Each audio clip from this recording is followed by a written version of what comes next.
Hi guys. ඔයාලා හැමෝම හොඳින් නේද?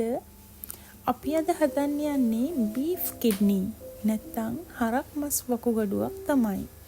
මුලින්ම අපි මේ beef kidney එක පුරාම සිදුරු කරගන්න ඕනි toothpick එකකින්.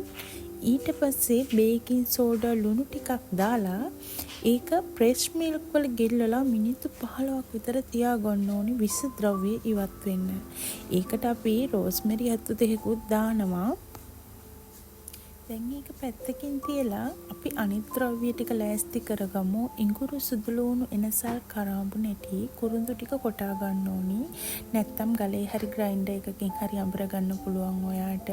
ඒ වගේම අපිට අවශ්‍ය වෙනවා බෙල් පෙපර්. මම පාට 3කින් බෙල් පෙපර් අරගෙන තියෙනවා. ඒ වගේම මේ බෙල් පෙපර් හරිම ගුණයි වගේම රසවත්. තව අපි මේකට එකතු කරගන්නවා මෂ්රූම්, එහෙම නැත්නම් හතු, තක්කාලි, හීනීට කපාගත් ලුණු, අමිමිරිස් කරල් දෙක තුනක් මැදින් පළලා අරගන්න ඕනි. අපි මේකට කැරට් ටිකකුත් එකතු කරගන්නවා.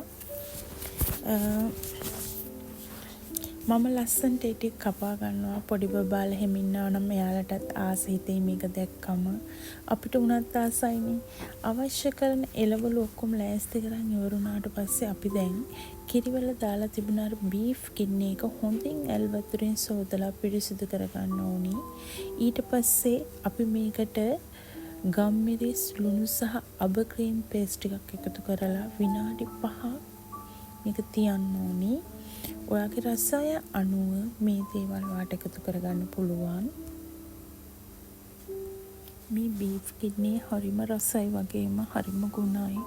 පුංචි දරුවන්ට, වැඩිමහලු අයට, ඇඟේ ලේ අඩු අයට මේක හරිම ප්‍රයෝජනවත් ආහාරයක්. දැන් අපි මේක ගැඹුරු තෙලේ බෙද ගන්න ඕනේ මෙන්න මේ විදිහට. ඔයාගේ තෙල් එකට රෝස්මෙරි අතු දෙකක්, ඒ වගේම සුදුළු වුණු බිකි දෙක තුනක් එකතු කරගන්න.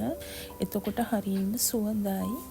මිනිත්තු 15ක් විතර හොඳට අඩු ගින්දරේ මේක බෙදුනම ඊට පස්සේ අපි මේක මේ විදිහට එළියට අරගෙන පුංචි කැබලි වලට කපා ගන්නවා.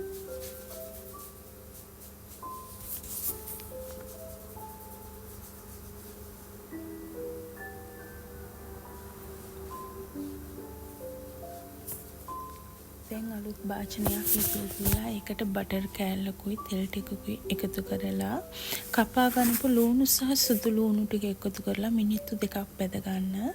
ඊට පස්සේ අර කපා ගන්නපු බීෆ් කිඩ්නි ටික එකතු කරලා අඩු ගින්දරේ හොඳින් මේක බෙද ගන්න ඕනි. බීෆ් ටික හොඳින් තැම්බිලා බෙදුනාම අපි මේකට මුලින්ම කැරට් සහ අමු මිරිස් එකතු කරගන්නවා.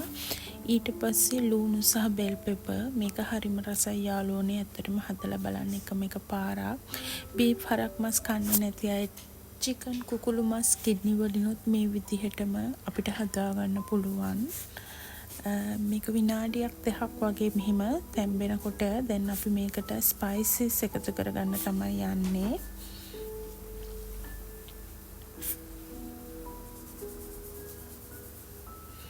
මුලින්ම කහකුඩු ටිකක්, එතකොට ගම්මිරිස්, පාප්‍රිකා, අනියන් පවුඩර්, ගරම් මසාලා සහ කෑලි මිරිස් ටිකක් එකතු කරගන්න ඕනි.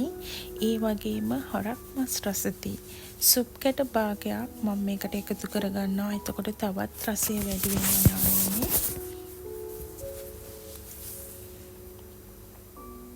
දැන් අපි මේක හොඳින් කවලම් කරලා ඊළඟට අපි මේකට එකතු කරගන්නවා හතු ටික.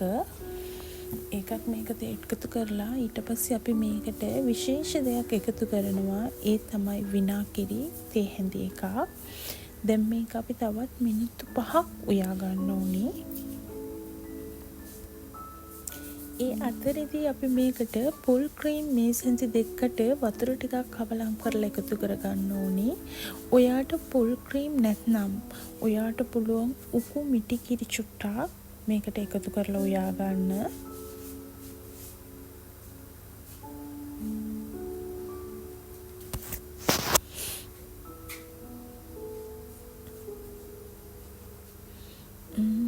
හරිම සුවඳක් එනවා. දැන් නම් මේක හොඳින් තව විනාඩි 3-4ක් උයාගෙන අන්තිමට අපි කපා ගන්නපු තක්කාලි ටික එකතු කරලා ලිප් ඔෆ් කරගන්න ඕනි.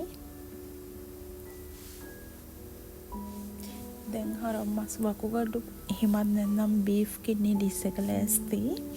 ලස්සන චුටි සරසල්ලකින් මම ඒක සරස ගත්තා. අලුත් ලස්සන රස වීඩියෝ එකකින් අපි ආයෙමත් හම්බ වෙමු. එහෙනම් ඔයාලා හැමෝටම සරණයි. මම මිසිස් චෙෆ් ෆියුමි. සබ්ස්ක්‍රයිබ් කරන්නත් අමතක කරන්න එපා. ඔයාගේ ලයික් කමෙන්ට් එකක් මට ගොඩාක් වටිනවා.